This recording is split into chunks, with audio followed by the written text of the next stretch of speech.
I will start again. Hello, everyone. My name is Wes Purvis, and I'm going to talk about AFC, Automated Frequency Coordination. Let's get rid of this. The title of this session is AFC in depth. It's only 10 minutes, so I likely will not be able to go that in depth, but I will try. So first of all, and this is not how I would like it to look. Anyway, when we think about 6 gigahertz, hopefully we're all familiar with there's different device classifications. So today we operate in the low power indoor, right? All of the access points out there, all of the clients out there are in low power mode. And low power is usually pretty good for most deployments that we've seen so far. But there's another mode out there called standard power, which is in US and Canada, which is gaining regulatory approval. It's not yet fully approved for use, so we haven't talked all that much about it, but it's something that should happen imminently, right? For the past 6 months, we've been hearing, okay, standard power AFC will be approved, next week. So we're in this kind of, next week, 2-week kind of cycle, and maybe one day we'll get it pretty soon, but we do hope that it will come pretty soon. So standard power allows devices, to use higher transmit power, and so here's just the graph, that same chart, but this is actually from the FCC, of the different device classifications and how they all relate to each other. So if you think about the different transmit powers that are allowed, this is kind of the eye chart. I'm not really going to go through it, but just know that standard power, you can use higher transmit power than you can with low power indoor. So how do you find out what mode your AP is operating in? And so if you may have missed it, but on the regulatory slide here, it actually says clients can only connect to a low power indoor access point, right? So if I'm a low power client, I can only connect to a low power indoor access point. If I'm a standard client, I can connect to a standard power AP. And there's a dual client which can connect to both. So how do you know what your AP is operating in? So if you go to your beacon, right? So if I'm a client, I'm looking in the beacon that's coming from the AP, and I look in the 6 gig operation IE in the beacon, and there's a regulatory info field. So 0 means low power indoor. And if I go back to the first slide, I put some numbers here. So you see a 0 next to low power indoor. You see a 4/1 next to standard power. So there's actually 2 standard power modes. There's the 4 is standard power for an indoor AP, and the 1 is standard power for an outdoor AP. And then you have very low power, which would be a 2. And some of these are actually very new, that only got kind of defined by the IEEE in the last couple of months.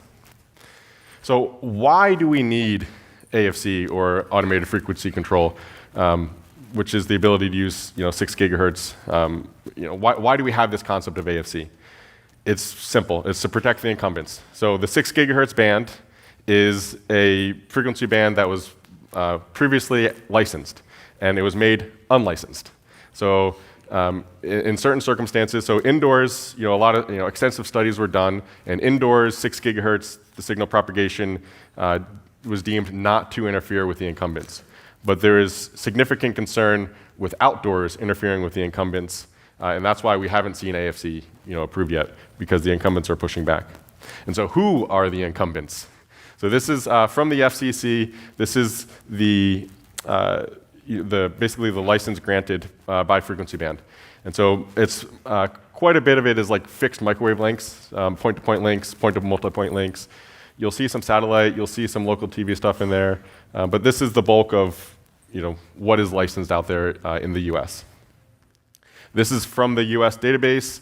You can see when a license is granted, they have to, where is this being deployed? What is the antenna type? What is the transmit power? What is the modulation in use? And so this is just one that I pulled out, near Phoenix, of a point-to-multipoint link that's owned by the state of Arizona. So these things are all over the place. And so this is why there's all this concern of how can we safely use 6 gigahertz outdoors. So what is the solution? The solution is a frequency coordination service. So as an access point, I need to check in with this AFC service.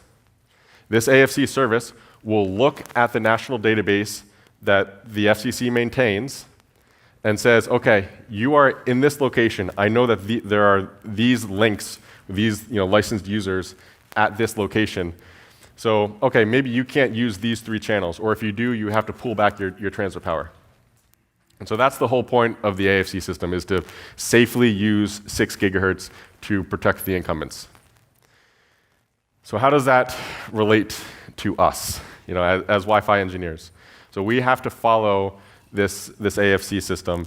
It's pretty similar to the CBRS SAS, and actually started with the white space allocations, if you're familiar with that before. And so more or less, the AP has to do a couple things. And generally for most vendors, it's not actually the AP that's doing this directly. There's a proxy, usually that's the controller, or if there's cloud involved, it's the vendor is aggregating and making the AFC requests. So as an AP, I need to, once a day, I need to have an AFC update that says, yes, I'm allowed to use, this channel is allowed, these powers are allowed.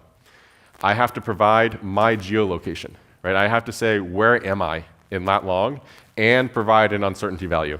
Now, this could be in an ellipse, but generally I'm providing my location and how, am I 10 meters of uncertainty? Am I 50 meters? Am I 100 meters 90% of the time? So you have to provide this uncertainty value. I have to provide my height above ground level. I need to provide who I am, a unique device identifier. And if I lose power, so let's say I reboot, I have to do it all over again. I have to determine that I haven't moved. And so when you think about this, okay, so if a lot of APs, outdoor APs especially, will have an inbuilt GPS receiver. So this is all pretty easy. But think about, for the home market, think about for indoor APs, which may not have built-in GPS or geolocation. It becomes complicated.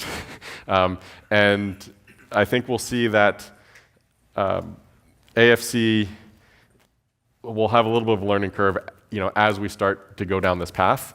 And kind of my read initially is AFC was not designed by people that actually deploy anything.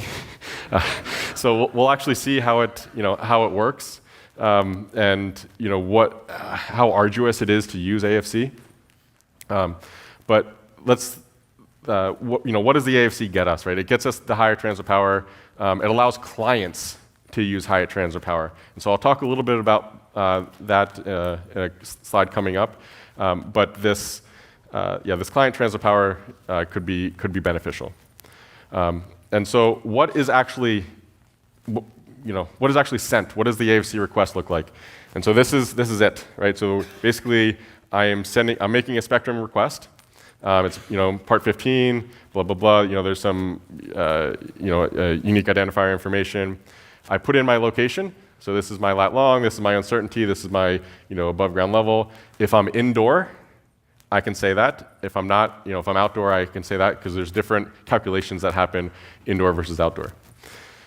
I mentioned the frequencies I'm interested in, and then I mentioned the operating classes.